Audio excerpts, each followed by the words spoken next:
7 बेटे थे और एक बेटी थी।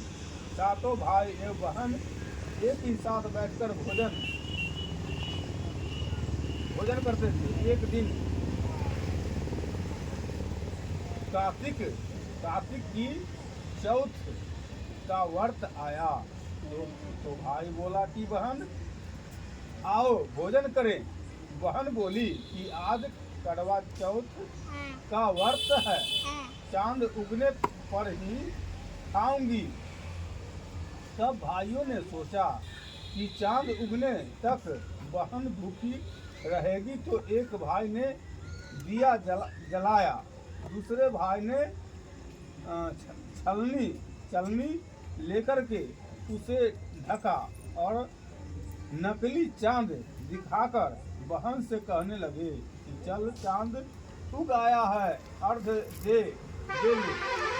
बहन अपनी भाइयों से कहने लगी कि चलो अर्घ दे। तो भैया बोली तुम्हारा चांद उगा होगा, हमारा चांद तो रात को उगेगा। बहन ने जब अकेले की अर्घ दे दिया और खाने लगी तो पहले ही ग्रास में बाल आ गया। दूसरे ग्रास में कंकर आया और तीसरी ग्रास में मुंह की ओर किया तो उसकी ससुराल से संदेशा आया कि उसका पति बहुत बीमार है, जल्दी भेजो। माँ ने तब लड़की को विदा किया और कहा कि रास्ते में जो भी मिले उसके पांव लगना और जो कोई सुहाग की आशीर्वाद दे तो उसके पल्ले से गाछ लगाकर उसे कुछ रुपए देना। बहन जब भाइयों से विदा हुई तो रास्ते में जो भी मिला उसने यही आशीर्वाद दी कि तुम 7 भाइयों की बहन तुम्हारे भाई सुखी रहे और तुम उनका सुख देखो। सुहाग का आशीर्वाद किसी ने भी नहीं दिया। जब वह ससुराल पहुंची तो दरवाजे पर उसकी छोटी ननद खड़ी थी। वह उसके भी पांव लगी तो उसने कहा कि सुहागिन रहो, सपुत्री हो। तो उसने यह सुनकर पल्ले में गांठ बांधी और आनंद को सोने का सिक्का दिया। ननद को सोने का सिक्का दिया। तब भीतर गई तो सास ने कहा कि पति तो धरती पर पड़ा है, तो वह उसके पास जाकर के उसकी सेवा करने के लिए बैठ गई। बाद में दासी के हाथ बची खुची रोटी भेज दी। इस प्रकार से समय बीतते मार्गशीर्ष की चौथ आई तो चौथ माता बोली करवा ले भाइयों की प्यारी करवा ले। लेकिन जब उसे चौथ माता नहीं दिखलाई दी तो वह बोली कि हे माता, आपने मुझे उजाड़ा तो आप ही मेरा उद्धार करोगी। आपने मुझे उजाड़ा है तो आपने ही मुझे उद्धार करोगी। आपको मेरा सुहाग देना पड़ेगा। तब उस चौथ माता ने बताया उस पोष की चौथ आएगी, वह मेरे से बड़ी है, उसे सब कहना, वही तुम्हारा सुहाग वापस देगी। पोष की चौथ आकर चली गई, माघ चली गई, फागुन भी चली गई। चैत बैसाख जेठ आषाढ़ और सावन भादो की सभी चौथ आई। और यही कहकर चली गई कि आगे आगे वाले को कहना। आश्विन की चौथ आई तो उसने बताया कि तुम कार्तिक की चौथ नाराज है, उसने तुम्हारा सुहाग लिया है, वही वापस कर सकती है, वही आएगी।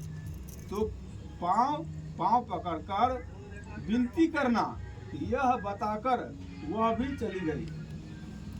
जब कार्तिक की चौथ आई तो वह गुस्से में बोली,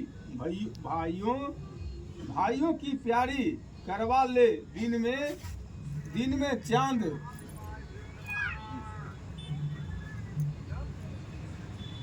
चांद उगानी करवा ले, वर्त खंडन करने वाली करवा ले, भूखी करवा ले। तो यह सुनकर वह चौथ माता को देखकर उसके पांव पकड़कर गिड़गिड़ाने लगी। चौथ माता, मेरी सुहाग तुम्हारे हाथों में है, आप मुझे सुहागिन करें। तो माता बोली, पापिन हत्यारिन, मेरे पांव पकड़कर क्यों बैठ गई।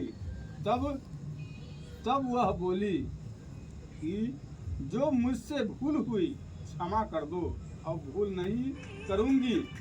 चौथ माता ने प्रसन्न होकर के आंखों से काजल, नाखूनों से मेहंदी और टीके में से रोली लेकर के छोटी उंगली से उसके आदमी पर छींटा दिया। तो वह उठकर बैठ गया और बोला कि आज मैं बहुत सोया। वह बोली, क्या सोए, मुझे तो 12 महीने हो गए। अब जाकर के चौथ माता ने मेरा सुहाग लौटाया। तब उसने कहा कि जल्दी माता का पूजन करो। जब चौथ की कहानी सुनी, करवा का पूजन किया, तो प्रसाद खाकर दोनों पति पत्नी चौपर खेलने बैठ गए।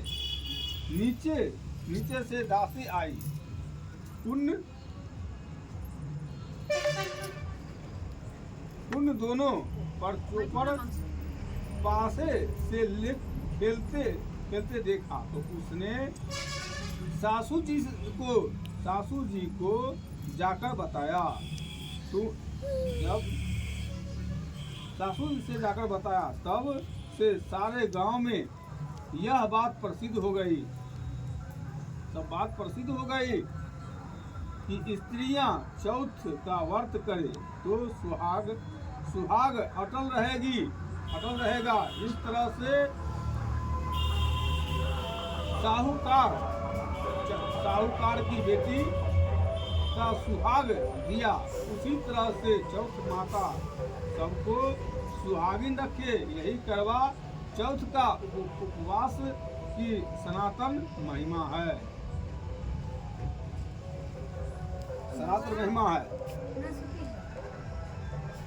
अति प्राचीन काल की बात है। एक बार पांडव पुत्र अर्जुन तप करने के लिए नीलगिरी पर्वत पर चले गए थे। इधर पांडवों पर अनेक मुसीबतें पहले से ही आई थी।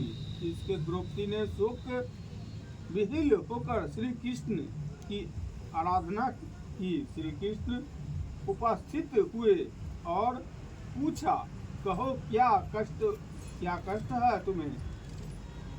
प्रभु, द्रौपदी ने हाथ जोड़ करके कहा, मुझे क्या कष्ट है आप तो स्वयं जानते हैं। आप तो अंतर्यामी हैं। आप तो अंतर्यामी है, मुझे कष्टों के बोझ से विहील कर दिया है। क्या कोई